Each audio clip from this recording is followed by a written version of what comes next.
I was looking at all the reviews last night, and all of them talk about the sex. And the sex is something that people really will be talking about.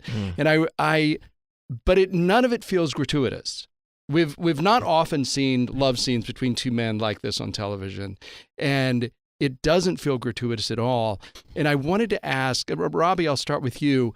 The sex scenes between these two men, they go from tender to rough, the elements of sadomasochism. Mm-hmm. But what does their sex life tell us about them? I mean, well, we can all talk about this, but I only want you to talk about it. The sex expert. Did you hear that, Greg Berlanti?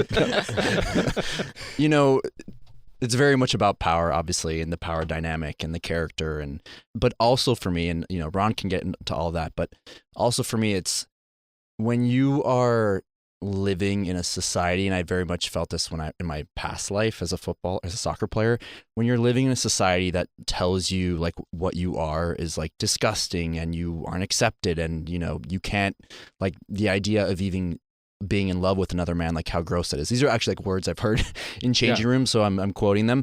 When you finally get to be in that intimate moment and be with that person you love behind closed doors, like, a range of emotions can come out, and so, like, whether that's aggression or very tender intimacy or just like passion, like I think besides the other stuff that guys will discuss, with the power dynamic and the character and moving the story forward, like that's also something we want to be very authentic to, and not be salacious, but like to feel when you are tiptoeing down the State Department hallway and afraid of being outed, finally when you find that Tim Laughlin in your life or that Hawkins Fuller, like that emotion can be uncontrollable. And I think like Dan and Ron and everyone on the team did a great job. The actors, obviously, especially, like we really, I think, portrayed that in an authentic way that I hope isn't like too salacious. Dan, how did you make them comfortable, the two actors? Well, first of all, we met, we talked through all the scenes, and Ron and I had a very clear idea of what the dynamic was in every scene. Ron had a very strict mantra, which is that in every scene, there was an exchange of power.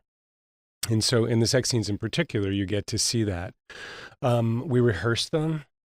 We talked through them, we rehearsed them, and then we had an intimacy coordinator with us there on the day when we actually filmed them.